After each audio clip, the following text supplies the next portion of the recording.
All right, Brenda, we could start getting ready to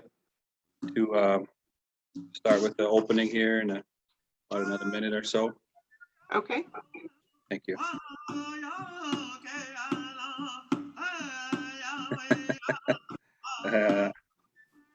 Yeah, well, we can visit in the chat. Hanuashte. Betuashte.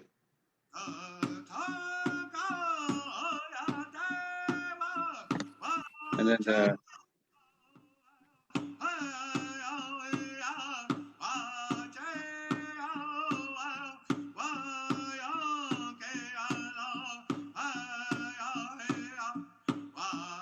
Juliana, there's a question. Who's the? Oh, Derek Stonefish. Okay. Derek Stonefish is the singer. He was a last-minute add-on. Juliana reached out and sent some virtual tobacco and got the song added. Can really get far now. Yeah.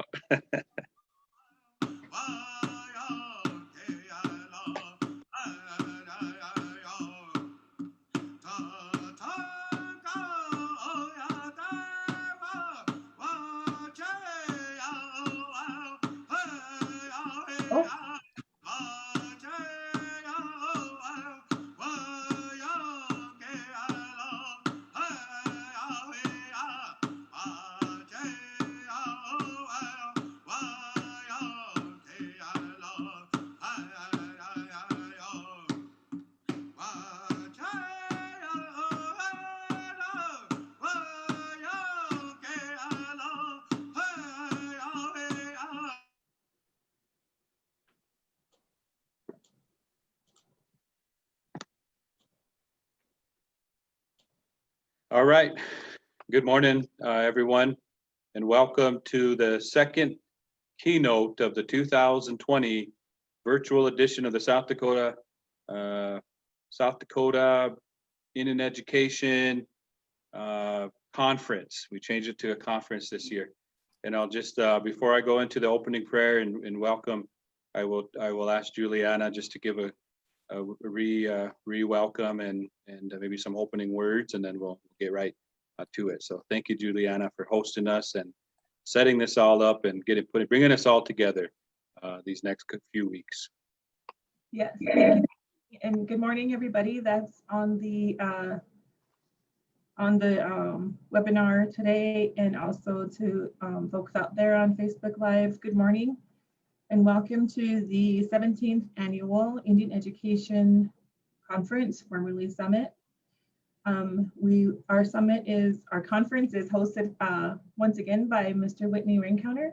This is his 14th year as our host for the event. So I'd like to thank him for his dedication and loyalty to the conference and to the folks that attend every year. Also, let's see. There will be details in the chat box. The chat box open for everybody to engage in questions, comments while the presentation is going on. But we won't really get into that until the end of the presentation, unless the presenter chooses to, answer questions or anything like that. But primarily, we'll wait until the presentation is over, just for the sake of time and staying focused on our presentations.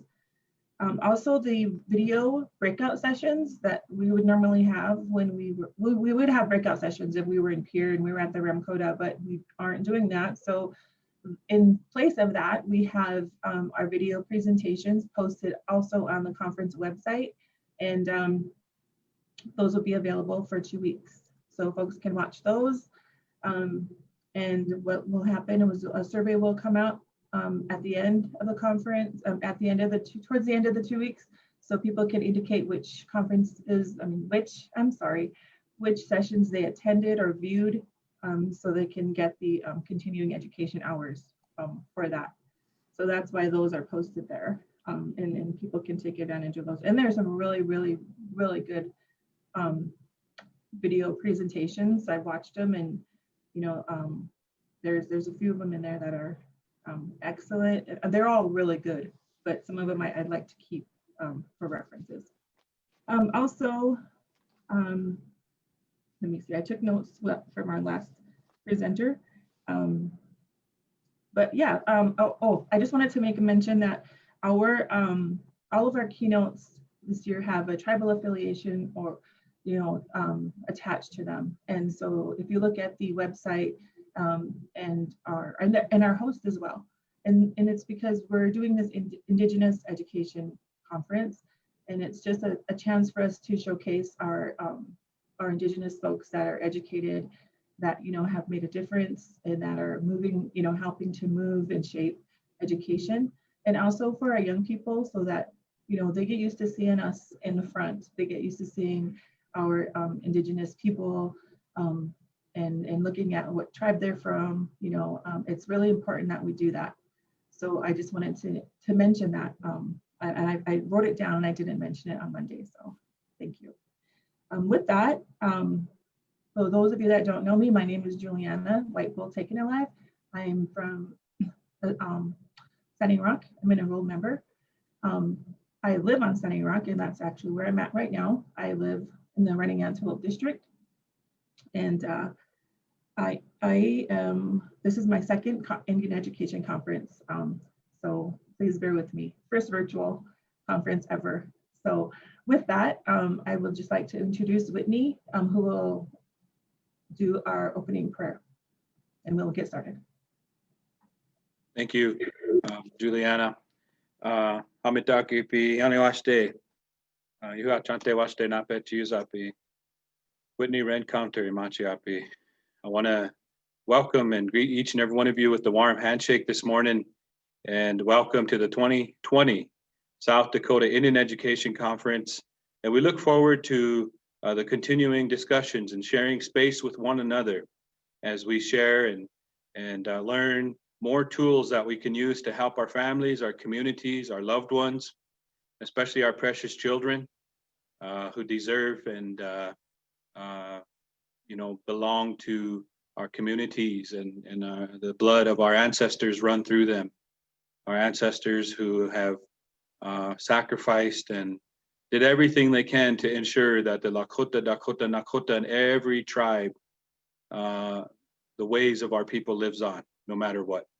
And so we represent those sacrifices. We represent that love that they had for us.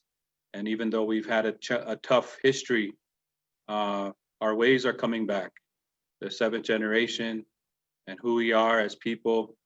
And I think when we acknowledge these things and when we share these words with one another, and like you're going to hear from relative Tamera today, it's important for us to understand that when we share this space, and this year's conference is the theme of this year is putting our minds together. And I think that's so fitting for what we're doing these next few weeks. This is a conference, the South Dakota Indian Education Conference. It's an answer to the call of our ancestors, namely Sitting Bull, and the many other of our leaders all throughout this nation to come together to plan and work together for future generations. The logo, the graphic designed by Johnny White Bull, Hunkpapa Kuwichashoyate, also a member of the Standing Rock Nation, a descendant of Joseph White Bull, who is a nephew of Sitting Bull. Friends and relatives, before I continue on with the acknowledgements and introductions, I ask that you join me and I'll share a prayer song.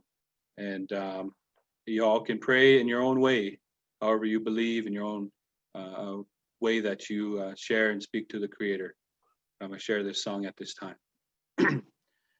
Wakato ko toka shela hey ho ye wa yelo toka shela wakato ka hey ho ye wa yelo daku waka na me che ku ye lo ai ai ai wow ko to ka she la hey ya ho ye wa ye lo to ka she la wow ko to ka hey ya ho ye wa ye lo Daku waka na me che ku ye lo ai oi. Atikasha te wakantaka, we ask that you help us, guide us as you brought us together to help one another with the tools that we need to continue this work in education and empowering our communities, our youth, our children, and looking out for our elders, looking out for our communities, and protecting each other during this time of this COVID-19 pandemic. We pray for all the relatives lost. We pray for all those that are sick.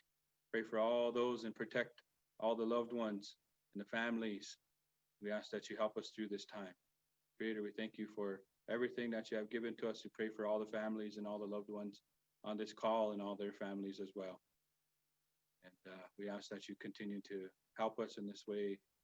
Amitakuye oyase. All right, friends and relatives, at the end of this keynote in the chat box and also in the website, to be posted an evaluation, and we encourage you to please click on that link and submit the evaluation as soon as you can to help us with feedback.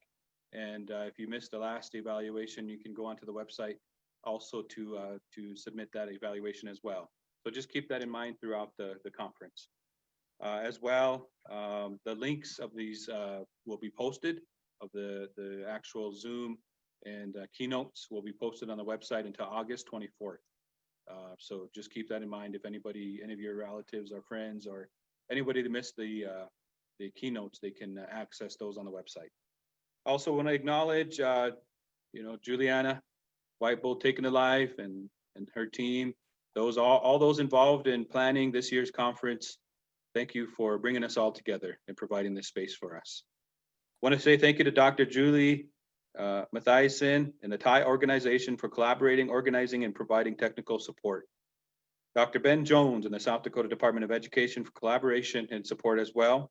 The South Dakota Indian Education Advisory Council.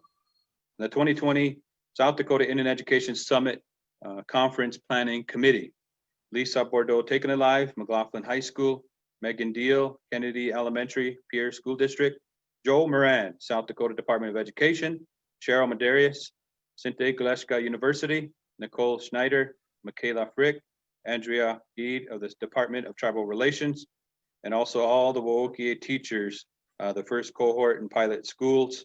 Thank you to the pilot schools, Timberlake School District, Wakpala Shmi School District, Georgia Morse Middle School as well, and all of the teachers from the various schools, Brian Brown, Anthony Flores, Gian Metzger, Matthew Rama, Natasha Thury, Amy Sandquist, Jay White, Carol Bolt, Julie Marshall, Tylin LeBeau, Caitlin Fries, Malvin Hill, Alberta Little Dog, Douglas Oliver, Terry Smith, Shannon Mack, Victoria Moore, Stephanie Todd, Jason Strangeland, and Jessica Carr.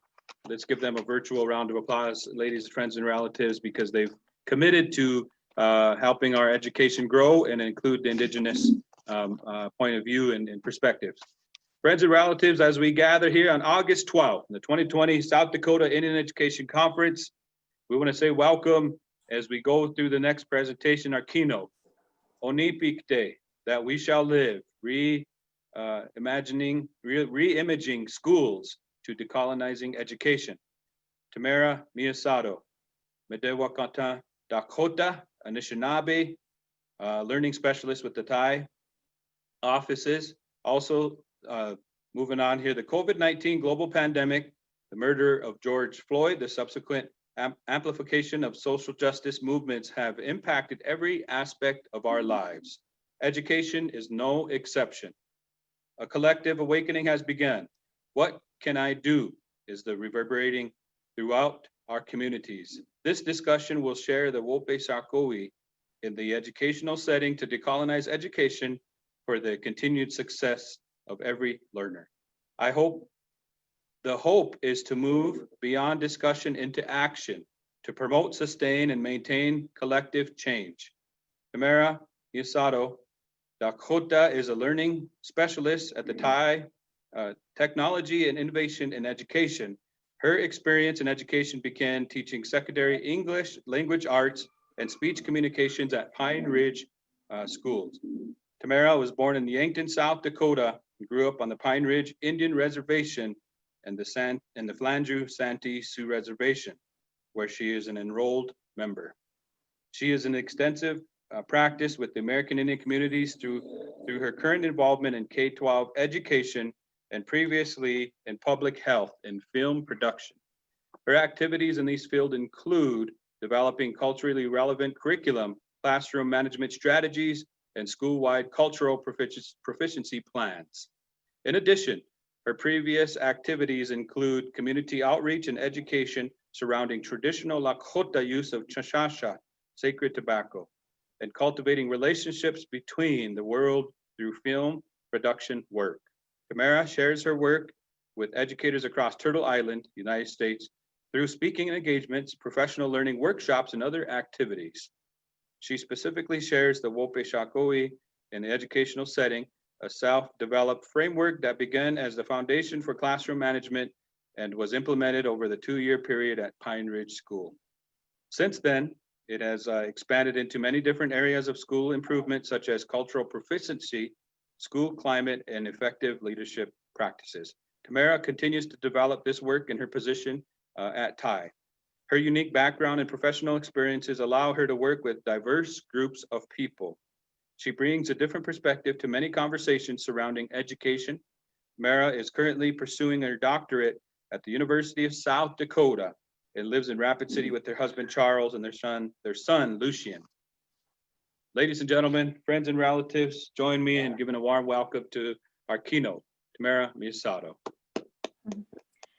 Thank you. Thank you for that introduction, Whitney. Hamadakiapi, Ambetuwaste, Tamera Miyasato Amachiapiksto. So good morning, relatives. I am Tamera Miyasato. And I want to go ahead and just acknowledge everyone who has joined us in this virtual space today. It has been an experience trying to think of how we can come together in these new ways, which sometimes it's kind of frustrating, but in other ways, new and exciting ways, we're able to connect on a much broader scale. So welcome everyone to this space. Also, just to briefly answer one of the questions that I saw, Ms. Dukes from Ohio, thank you very much for joining us from over there. And to answer your question very briefly, I won't be able to give you any specific answers to curriculum, but the purpose of this discussion today is really to dig deeper into what the process of decolonization looks like for educators. So that can kind of guide you towards, making the connections, having conversations, learning and exploring to get to the answer of your question, if that makes sense, guide you towards specific curriculum and content. But we can visit a little bit more about that a little bit later if you like. So as we get started, one thing I'd like to just start out candidly by saying, we have so much going on in our world right now, and we really need to come to a place where we all insist upon the truth. Even if it's really hard to hear, we must insist upon telling the truth. So today I'm going to tell you some stories that share my truth as an Indigenous woman. And yeah, it is kind of hard. It's kind of difficult to hear, but on many levels, my truth is the same as a lot of our Indigenous communities. And when we tap into that, hear that experience of our other communities, our Indigenous people, we really come to understand that it is also our country's truth. So I'd like you to keep that in mind as we continue through our discussion today, because there are a million ways that each of us show that we care and that we love.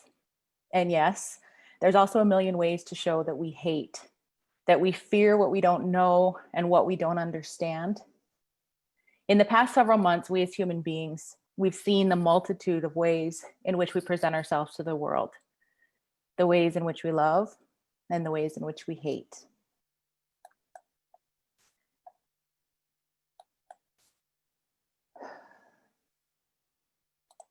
So the remarkable events of 2020, COVID, the murder of George Floyd, these two events have put systems of oppression into daily discourse.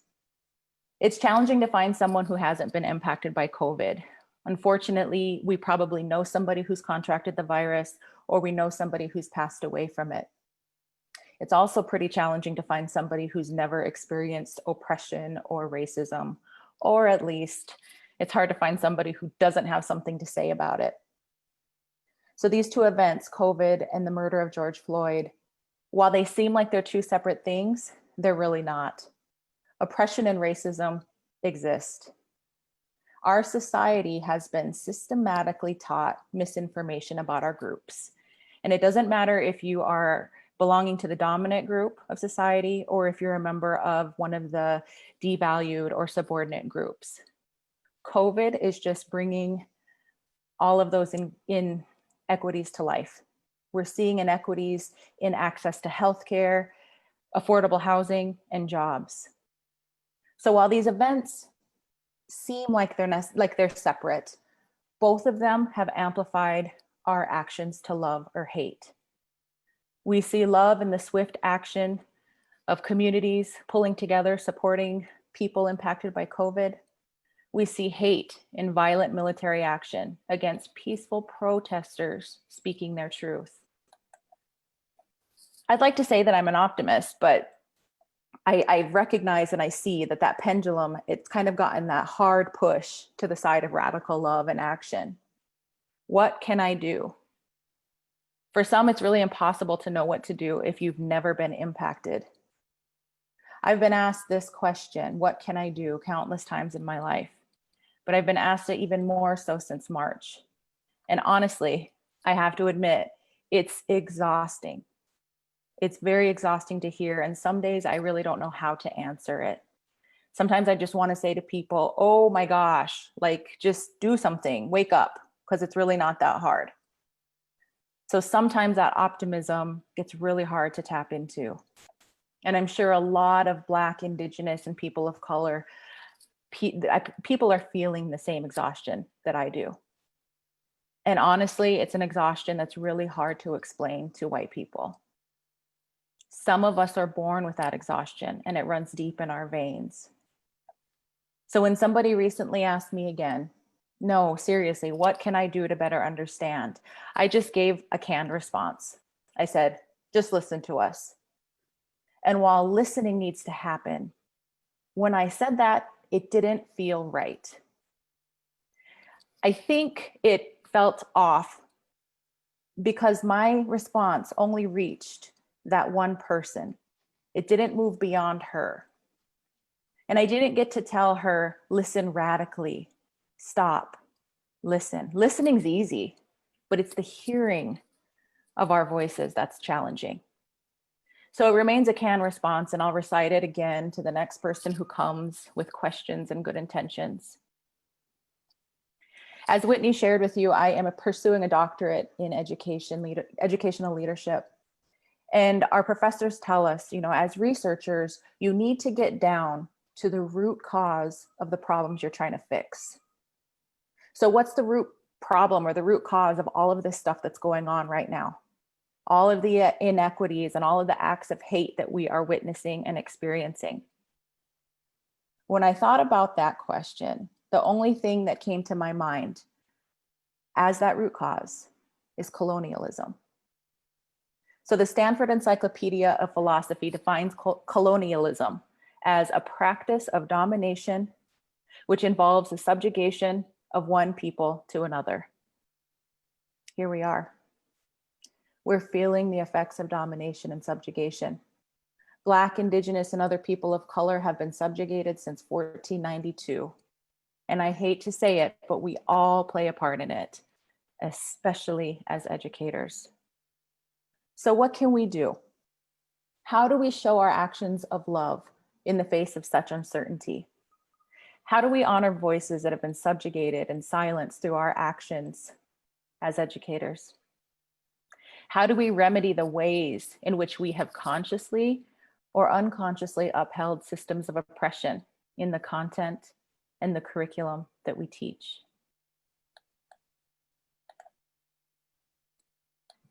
So I'd like to tell you a story. It's a story that I remember from my childhood, and it's pretty significant because it was not something that I learned in my history class. And this story is really hard to hear, as you're soon gonna hear. But for me, this story is also one that I have gained much strength.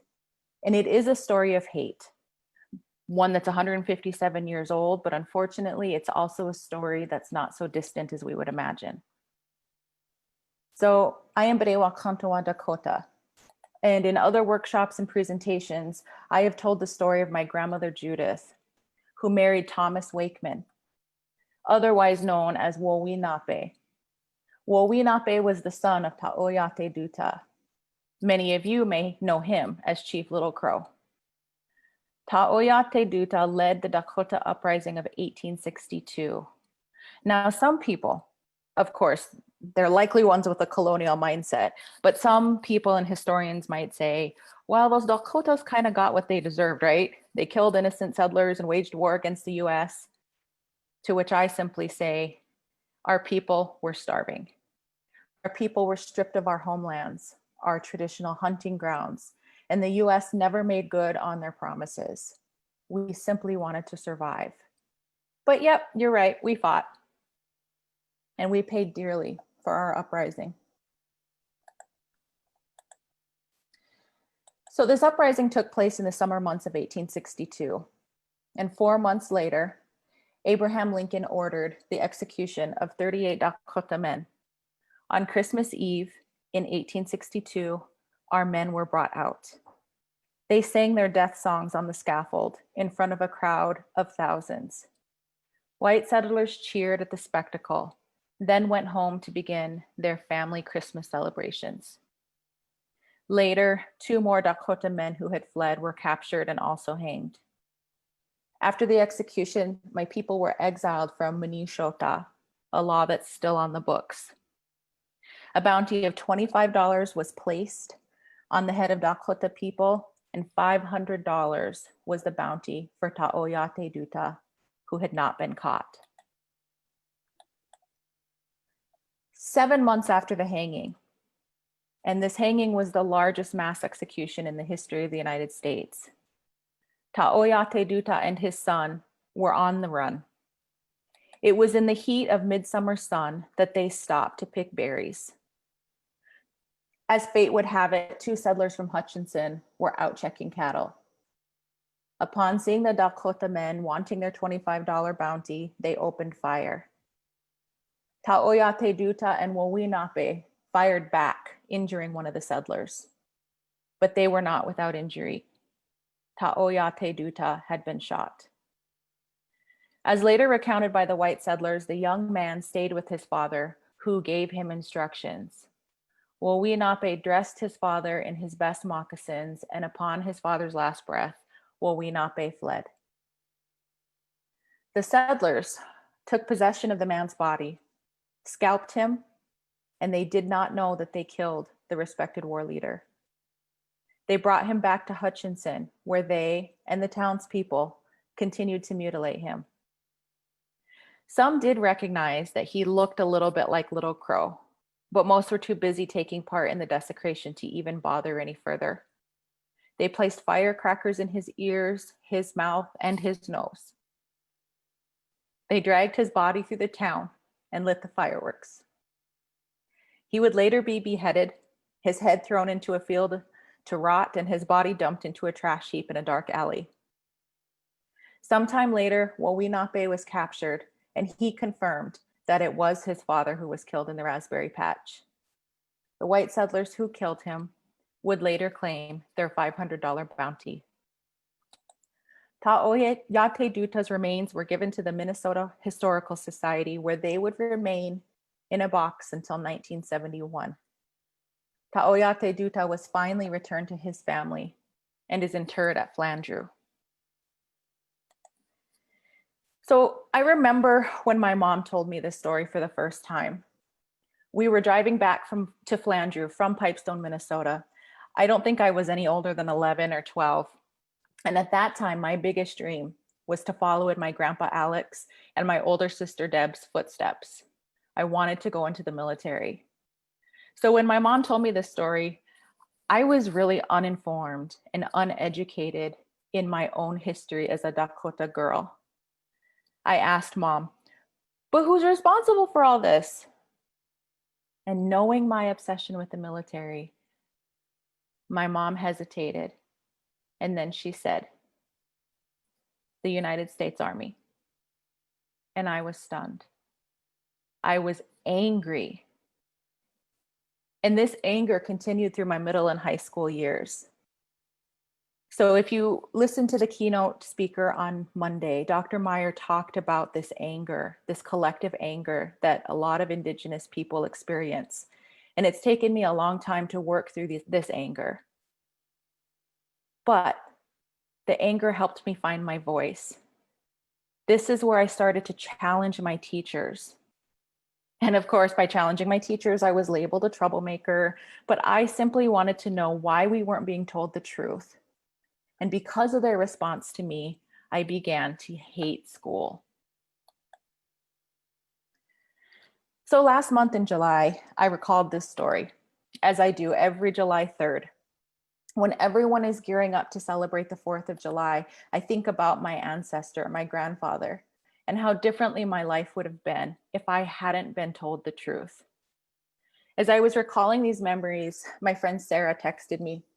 She and her colleagues at NDN Collective had planned a protest at the foot of one of our sacred mountains in the Geisapa, the Black Hills.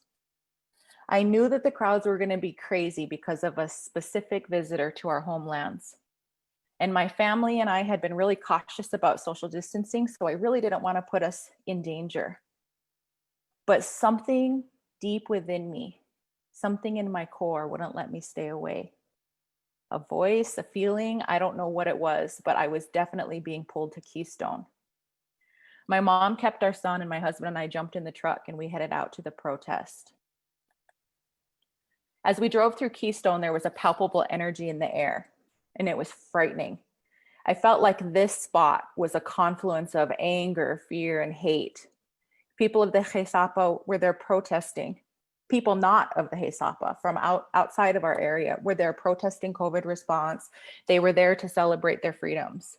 Yet Indigenous people were there fighting for recognition that the Geisapa is ours, always was, and it always will be. And we were speaking out against oppression and inequity. So when we got to the designated protest area, the energy changed. There was a feeling of safety and camaraderie. Our prayer songs were being played and the people were smudging our medicines. I looked to the front lines and I saw people leading the way, young people. They were Indigenous and allies together, but they were all young. They were the ones on the front lines. They were managing the whole event. They were fighting for our elders, our children, for our waters, and for our very right to exist on Mother Earth. They had been given the tools in their education or at home, but somewhere they tapped into the strength of our ancestors. Just as this feeling of strength emerged, it was quickly replaced with a sense of fear. Sarah came up to my husband and me and said, "They're sending the National Guard." So I immediately grabbed my phone and I went live on Facebook. Minutes later, the helicopters arrived. Soldiers in full riot gear soon lined up on the road. In formation, they marched into the crowd of young people. The sound of the boots on the ground and the firing of rubber bullets is forever seared into my mind. July 3rd, 2020, 157 years to the date of the death of my grandfather, Taoyate Duta. And still, Indigenous people pose a threat. And We are a force to be reckoned with. The young people showed us all something that day, no matter what side of the fence you sit on, even if you were a soldier wielding a weapon in the face of a land defender. These young people showed us what it looked like to stand up and raise your voice. These powerful acts of love ignited something within all of us. As I looked up to the sky, I felt a strong sense that our ancestors indeed were there. The strength and the beauty of that moment is something I will never forget. After that day, because I had gone live, my Facebook flooded with messages. Where do I send money? What help does your community need? What can I do? But this time I had the patience and the ability to answer. The exhaustion I had been feeling was replaced with renewed energy. A fund had been set up for those arrested at the Keystone protest, and people around the world responded. Over $2 million was raised for legal fees for the land defenders who were arrested. The collective awakening was now moving into action.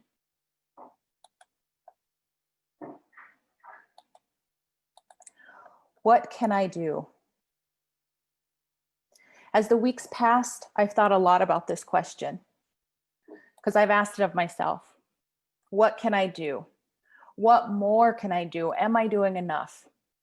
And when I'm stuck with such questions, sometimes it makes me laugh because I feel like the universe just wants to, thump me on the head because the answer is usually so very simple. For me, the answer was, you need to come back to your virtues, the wo'ope shakoi, the 7 laws, because these laws were given to our Lakota people as a way to live, a way to be good relatives. So as people continue to ask me questions about how can they help, I now point to examples in the community, to people that I see engaging in learning, in transforming their unconscious acts of hate into intentional acts of love. We still need to do things like lift emotional baggage, do our own research, and listen and hear. But if we have people to look up to who are modeling these things, modeling acts of love, we might not need to spend as much time learning before we decide to act. So I'm going to share some examples of people that I have personally observed and from whom I gather the most strength in my own quest to do better. These people are moving from that colonial mindset of domination and subjugation toward decolonizing their practices, and they're prioritizing equity and community. So the first virtue, patience and tolerance. Wo watching tanka. Teachers. If ever there was a time that we need to honor our teachers, now is that time. Typically August is a time of excitement because we've spent our summers building lessons, engaging in professional learning, and we're bursting at the seams to get back to our classrooms and our learners. This year, that excitement seems lost. Among other things, educators around the world exercise patience and tolerance for the uncertainty around us. So I want to honor these teachers because there are countless who personify patience. These teachers that I show here, Andrew, Heather, Shanda, Terry, Janelle, Jay, Jenny, Marilyn, and Cynthia. They have either taught my son or they have taught me. And I wonder if they know how much they are appreciated. They remind me of how much we as a community need to tell our teachers, thank you. But we also need to recognize that sometimes our thank yous are not enough.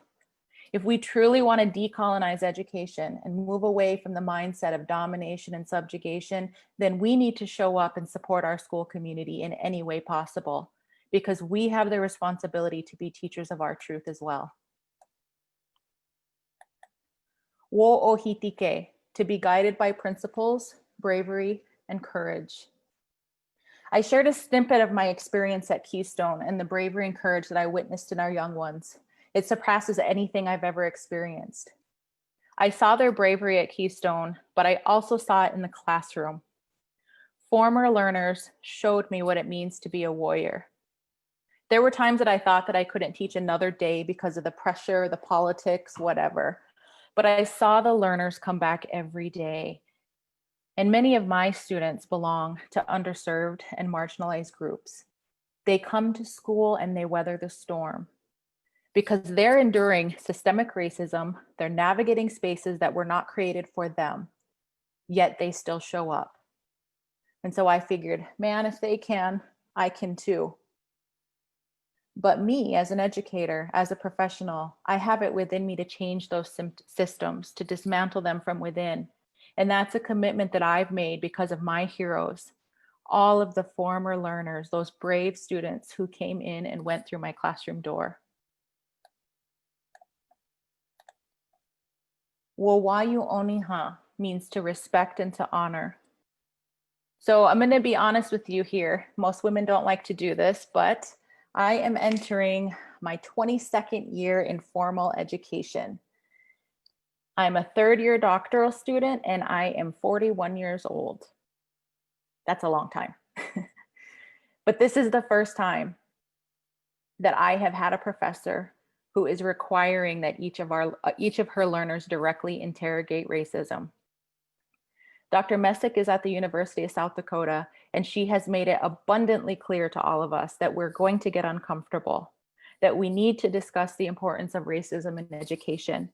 And I'm sure she gets pushback. I can't imagine how she wouldn't in the state of South Dakota, but she understands the critical need to respect and honor the voices of Black, Indigenous, and other people of color.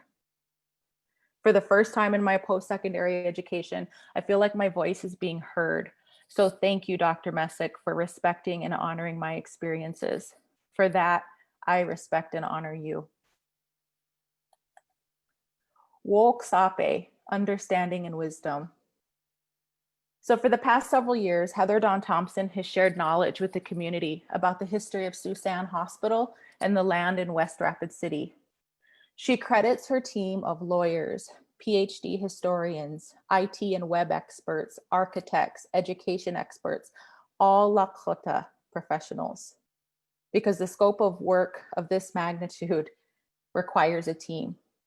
So not only does this team share the history of this land and of this building, which was the former site of the Rapid City Indian Boarding School, but the team works tirelessly to identify children who died there, because many of these deaths were not properly recorded. Also, during this time of COVID, Heather Dawn shares her legal expertise and grant writing skills to a local group of Indigenous parents looking for another choice, another option for our kids. Wowan Unshila, compassion. So I share two people here that are showing their compassion and rallying for the community. I provide Travis Lape's email there for questions, but he and his team are from Harrisburg, and they have gotten together and they have been preparing face shields that they make out of a 3D printer. And they have made and they have mailed out literally thousands of these face shields. I even got one. But I didn't realize that he and his team had been they're doing this free of charge. They are not charging. If you're a South Dakota educator, if you're a healthcare worker, you just send them an email and boom, a couple weeks later, you'll have your face shield. And I also want to share my sister, Deborah Amburn. She lives in Hutchinson, Minnesota. And when she got the word that my son's school here in Rapid City wanted masks for their learners and their families, she's like, I'm on it. And she got into all of her reserve material and she sewed 500 masks for the learners at my son's school. And she's still sewing in her spare time. And so I really want to honor Travis and my sister Deb for the compassion that they're showing, because it takes a lot of time, a lot of energy, and a lot of heart to do what they're doing. Wopila tranka e chichie. Thank you. Wawachwala, to be humble and to seek humility. So in the Rapid City community, just like other places in the country, Indigenous people are overrepresented in COVID diagnoses. Natalie Stites-Means has been working with volunteers in Rapid City to provide Indigenous medicines, food, cleaning supplies, personal hygiene products, all of this stuff to families who are impacted by COVID. She operates this from her humble home and does not seek attention for her work. Instead, she honors the volunteers who collect the items and deliver to families. She is working to apply for grants and financial support for the Sapa Voter Initiative to continue providing these services for families in the Rapid City area.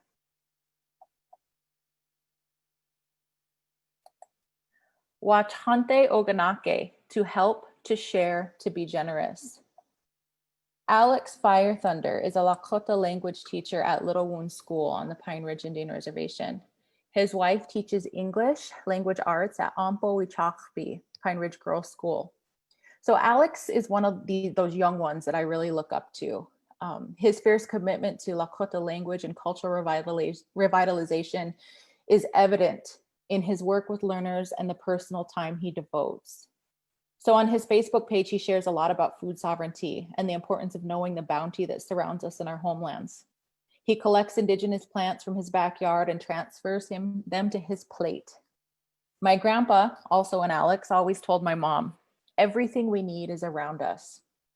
Alex and his wife reinforced this teaching by sharing their knowledge of plants and indigenous foods. So these are the people that I have observed engaging in acts of love. These acts of love move away from the colonial mindset. So when you find yourself asking, what can I do? I invite you to emulate these people. Support these people.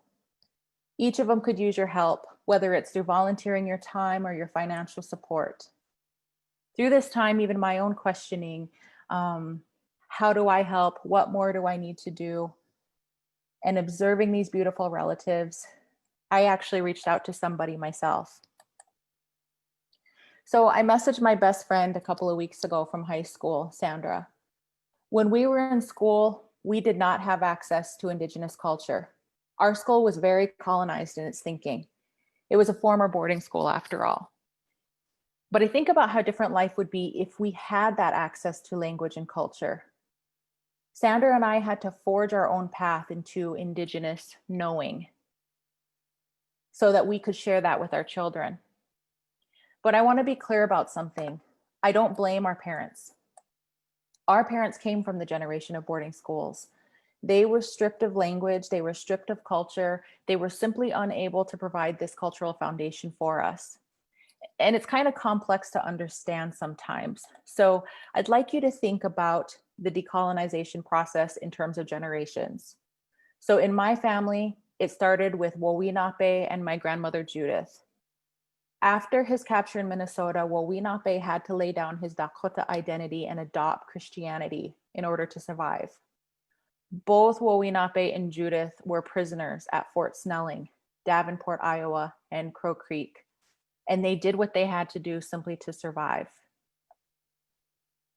Their children, my grandfather's generation, were sent to Carlisle. They were not allowed to speak their language. They had to learn trades. These were merely subjugated roles of servants and laborers. So my grandpa Alex didn't teach my mom or my auntie the language. He was forcibly colonized. He thought his Dakota identity would get in the way of his daughter's education. However, despite all this, he still passed down the resilience of O Dakota to be a good relative. But unfortunately, my mom didn't understand this until much later in life. She did pass it down to me and my sisters and brother. So me, my brothers and sisters, as our mother's children, we have come into a different level of indigeneity, of accepting, embracing who we are as Indigenous people. My son and my niece and nephew here, I hope they'll take it even further. As a family, we're all in the process of decolonization, of reclaiming who we are, our language and our culture, and learning how to stand up to raise our voices. Sandra's daughters, they take that extra step too. They immerse themselves in their culture, they're powwow dancers, and Sandra supports their interests at every turn. Her daughters lead a healthy lifestyle. They don't use drugs and alcohol. And I find that just amazing because my son is going to be 10 years old in 2.5 weeks.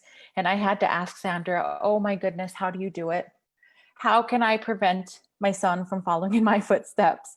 Because I can't lie to you guys, my high school, my college years are pretty crazy. So it wasn't until my adulthood that I came into that cultural indigeneity. But Sandra's daughters prioritize that now. Sandra told me, you got to explain choice, Tamera. What's the difference between a good and bad one? Don't penalize the bad choices. And she told me you have to earn trust because our children need to know they can trust you to share their doubts, their fears, and their mistakes. And at this point in the conversation, my mind was blown because this is the same advice I give educators in my own work towards decolonization in education. I was glad to visit with Sandra because it really reminded me of my own time in the classroom. I had constantly engaged in a deeply introspective and challenging act to love to decolonize my educational practice. And it was a challenge. It never ceases to amaze me, though, that in order to be an effective teacher, I had to be a good relative. I needed to practice the wo'opre shakoi. So for us educators, we dig deeply into the question of what can I do? But what if we answered that question? What can I do? What if it was so simple? What if it was just, we reimagine education, we decolonize our minds, we decolonize education? Okay, so how do we do that? So I want to share with you the framework of the wo'ope shakoi in the educational setting.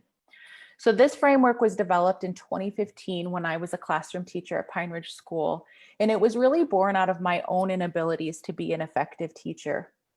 I realized at that time I was trying to take control. I was trying to be the one in power. So when that obviously didn't work, I really had to decolonize my thinking. So I always want to give credit to my learners because this framework was co-developed by them. We learned together how to engage in the process of decolonization, and we had 4 basic outcomes. The first outcome was to humanize policies in the school environment, to transform the patterns that we see in a school environment, to radicalize our practices. And when I think of the term radicalize, I think of radical listening. And the 4th outcome is to allow a space where we can voice people's truths. So we're going to go through and really unpack just components of this, but I want to go through the elements of the framework in a way that I invite you to keep in mind that this process is replicable in all areas of the educational setting. So for example, if you're trying to reimagine or redo your discipline practices, this could be the process that you engage in to do that. If you want to revise your discipline policies and practices from being less punitive and more restorative, this is a process you could follow, because this is an area that we need to think about as school systems, because in this area, we really have to recognize where we potentially harm students when we approach discipline with a colonial mindset. So the first element of the framework, and I'm just going to start with Wawahwala, and you'll notice that you can start anywhere in this circle. But if we come into Wawahwala, to be humble and seek for humility, this is where we as educators really need to reflect and be vulnerable. So how do we do that? What are some actions to seek humility in education? Well, we start by turning inwards. We ask questions. Who am I? Where do I even come from? It's impossible to be culturally responsive or meet the needs of diverse learners if we don't know who we are ourselves at our deepest core. We might ask, what are my experiences with trauma, oppression, injustice? What things trigger me? What are my biases? And I'm going to tell you something. It's not bad to have biases. We all have them. But we have to understand when we check our biases, it's for the good of relationships. So we ask, what do we want? And then we start turning those inward questions outward, and we start reflecting and thinking, so what do my learners and their families want? What do they value? What are their strengths? So this whole process is just very personal and individual. The next element, wo ohitike, to be guided by principles, discipline, bravery, and courage. This is where we have to have the courage to evaluate our current practices, because sometimes our practices are not good. When I was a classroom teacher my first and second year, I was very punitive. I had to look at my stuff and say, hey, you need to chill out. You're harming, you're re-traumatizing your students. So I really had to take inventory of my classroom policies. So at the school level, take inventory. What are your school policies? What are your practices? Can you reevaluate your vision and mission to make it more inclusive? Identify what works, but then also ask the question, what works and for whom? You really want to explore your responses to difference.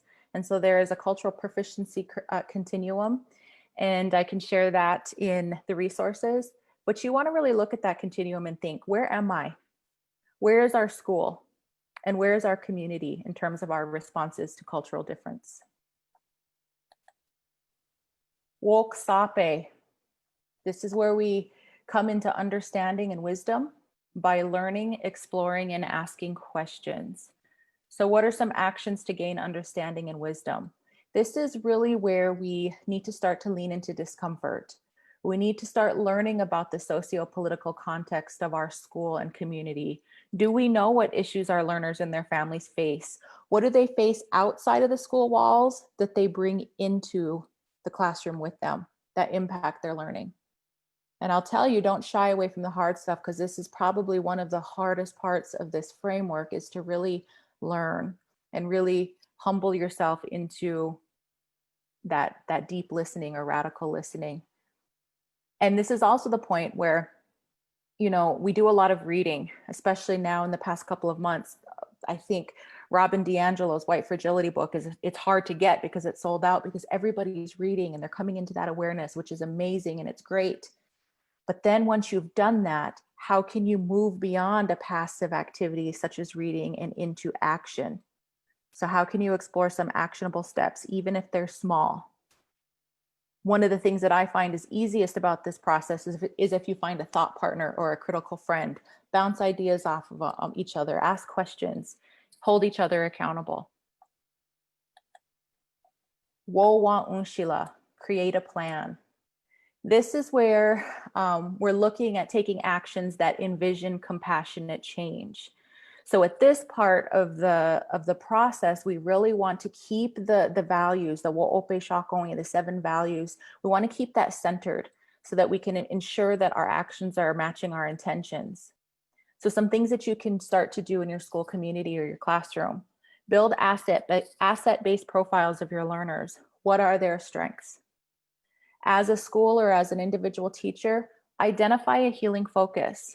So again, as I said earlier, is your school trying to transform your discipline policies? That's a healing focus. You want to bring healing to your discipline practices in your classroom or in your school. So identify what that focus is, and then create the caring solutions. What works at the classroom, at the school, or at the district levels? Envision potential barriers. What are the solutions that you can maybe use to move around or solve those barriers? And then design objectives for transformational change and develop a sustainability plan. So again, this is all just the planning phase of what your decolonized educational setting can potentially look like. While watching Tanka, we know that any sort of implementation, whether it's decolonization practices or a curriculum or anything, we understand that it takes patience and tolerance to do it and to do it well. So some of those actions to promote patience and tolerance in implementation, again, we've got to center those virtues, match our intentions with our actions. This is the point of the process where we really have to go back and embrace wawahwala, embrace the humility to reflect and be vulnerable. Because as we engage in this process, we understand that not everybody is on the same place in the journey. Some people aren't quite in the same areas. They're not as further along. So how do we support our colleagues and our learners with flexibility? How do we support ourselves? Think about how you can be that warm demander to kind of push and promote transformative thinking. You know, look at your practices, policies, and patterns that are problematic, and then test alternatives. But more than anything, you need to trust the process and trust that it is not an easy fix. Well, why you only, to respect and to honor. Now, this is kind of crazy for me because as an Indigenous person, I always think, collect data. I hate collecting data. That is so Western thinking. But really, as Indigenous people, we didn't just go out and do something and call it good. We observed. We looked at the changes that we were making, and we stepped in and figured out, how do we fix, how do we modify? So collecting data, this is where you really want to engage in actions that honor voice and experiences. Take some pre-assessments, and I don't mean testing scores, but can you gather surveys on your learners and your family's perceptions of climate and culture? Make sure you're reaching out to staff, students, families, and community. And then do post-assessments through multiple data sources. They can be conversations, surveys, whatever. But then review that data, modify your implementation practices, and repeat. So this is not new. None of this is new. But we're just centering now the virtues of respect and honoring. And then finally, Wachante Oganake. This is the point in the process where we look at areas where we can expand and connect the Wo'ope Shako in the educational setting. So we're engaging in actions that share our learning and facilitate the transformational change. We revisit some of those foundational concepts that I just went over, the elements of Wowachwala, Woksape, Wachante Oganake. We review and modify our plans. We identify further learning opportunities for continued growth. And we include all stakeholders. So this is where we look at, okay, if as a school, we're revising or engaging in this process to change our discipline practices, now how can we integrate this process into other elements of our educational setting, such as diversity, equity, and inclusion initiatives, curriculum, instruction, and assessment, culture, and climate, because this process doesn't just stop in one area. And then definitely, how do we celebrate our success in this journey? So I understand that was like probably the breeziest run through that I've ever done of the Wo'ope Shakoi in the educational setting. But I want to stress that this is not a linear process. And this process is never ever meant to be mastered. So we can engage in this process or the elements of this process at the individual level, at the classroom level, or at the school and district levels. And of course, at the school and the district levels, it takes buy-in. But that doesn't mean that individual teachers can't start the journey on their own, because we understand that acts of love have a rippling effect. We just have to have that courage to jump in feet first, but even if we have to do it alone. So earlier, I mentioned the events of 2020 and how they're shaping who we are as human beings, how we engage in acts of love or acts of hate. And I mentioned George Floyd's name. I would be wrong if I didn't acknowledge the symbol that he has become. Did he ask to be associated with martyrdom? I don't think so. I don't seek to make him a martyr either, but I do honor his name. Just like I honor Ta'oyate Duta. While these men did not ask to be spoken of as symbols in the fight against oppression, their lives served a purpose, one that neither expected when they were alive. They have given strength to countless individuals like me who are tired of witnessing hate, who are tired of being silenced, who are simply tired. Their deaths have and will transcend time. So yes, there are a million ways that each of us show that we love, probably just as many as there are to show that we hate. But it is up to each one of us to think about how we want to be remembered. Because at the end of the day, what we do as educators is not about us. It's about our children. Onipikte, that we shall live. That we shall live through our children. As we move forward into the uncertainty of our future, I really hope that you move forward grounded in the wo'oke shakoi, or your cultural virtues. When confronted on issues related to COVID or systemic oppression, keep asking yourselves, what can I do? How can I decolonize my practices for the sake of future generations? How can I encourage more practices of love over hate? In order to accomplish this, we have to have humility, courage, generosity, wisdom, patience, compassion, and respect of ourselves and of others, to know whether our actions will fit the intentions of our hearts.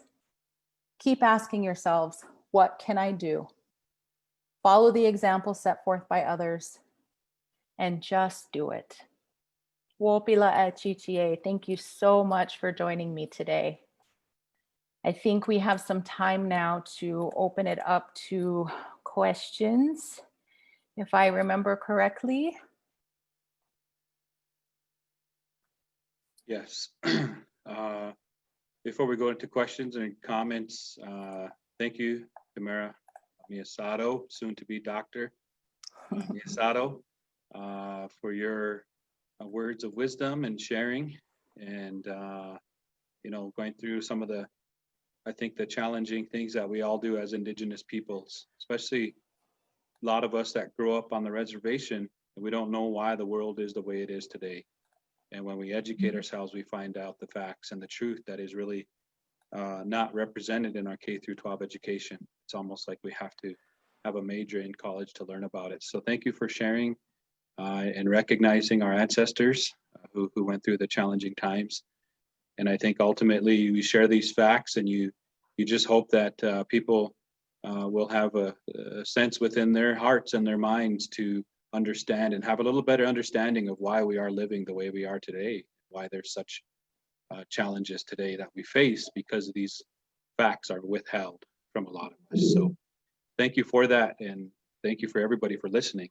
All right, so there's comments coming in, a lot of great thank yous and feedback there, Tamera. A lot of, let's see if we could find any questions.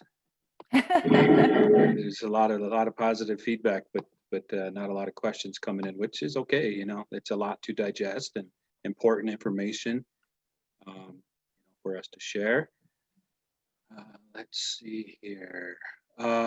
Miss Miyasato, I am coming in from near Cleveland, Ohio. This state does a dismal job of including Indigenous perspectives.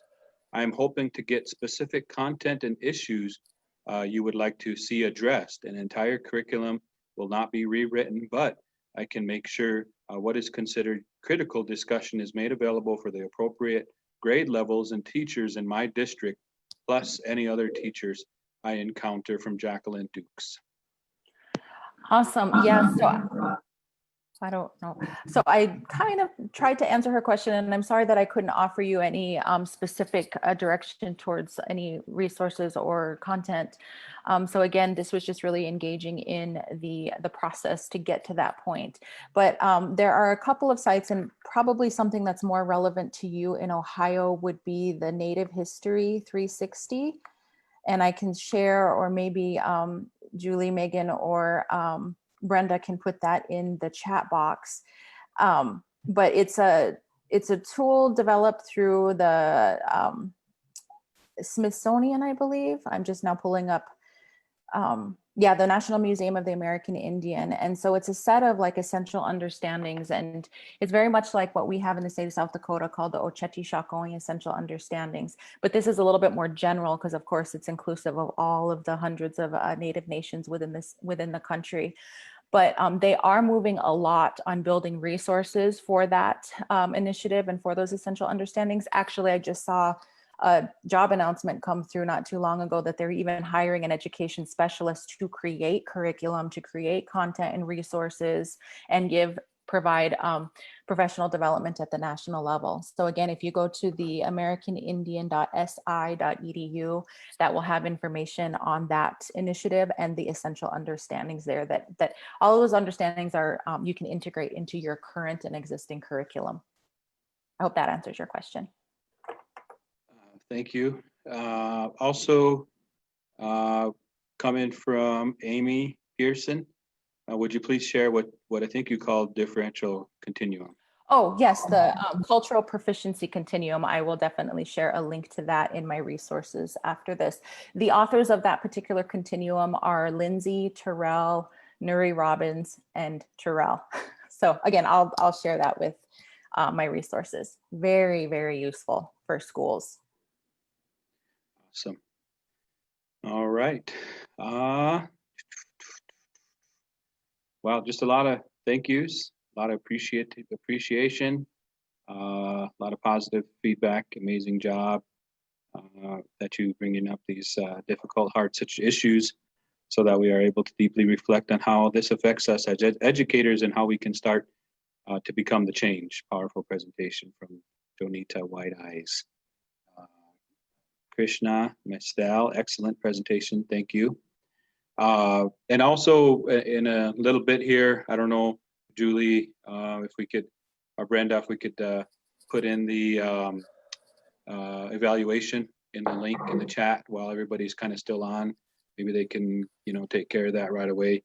But also just a reminder at 12 Mountain Time, 1 o'clock Central Time will be our next keynote. So just a reminder, and the evaluation link is up now. So please, friends and relatives, ladies and gentlemen, please complete the evaluation for Tamera.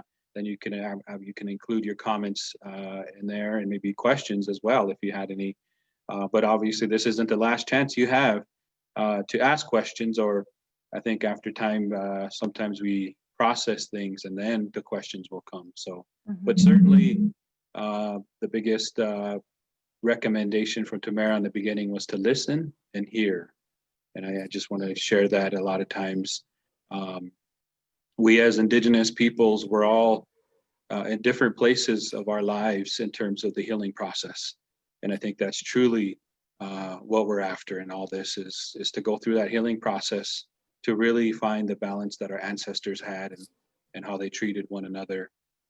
So the anger, the time of the place that we were straightforward, all these things, it's all part of the healing process that we're all in collectively, not just Indigenous peoples, because a lot of the stuff that we shared, that Tamera shared in the beginning of this, is something you would also get at the Museum of Tolerance when you talk about the Holocaust and what took place. It's not easy stuff to digest, but it is important stuff for us to learn about.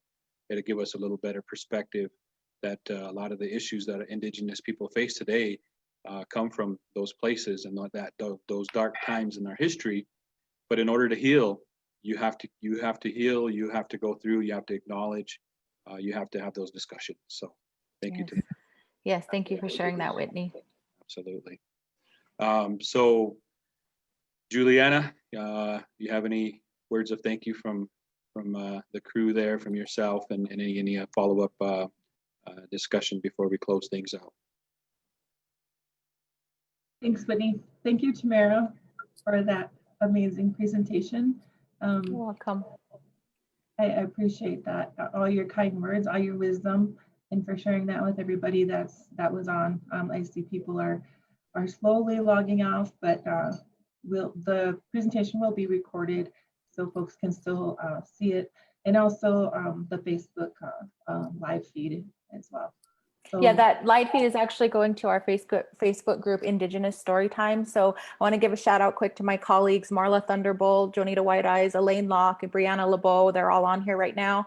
We all manage and tell stories every day for remote learners, sharing Indigenous stories of culture and language. So thank you to all of these guys. They're amazing. And join the group if you haven't yet. okay, Right. yeah. I found it on Facebook. If you can put that link in the chat or the Sure. name of that Facebook group.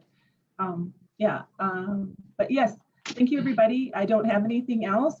Be sure to log in again at 1 o'clock for our next keynote speaker. That's all I have. Thank you. All right. Thank you to Tamera, Miyasato, and we'll see you guys back here in a little bit. Enjoy your little lunch break, and we'll see you back here shortly. Thank you.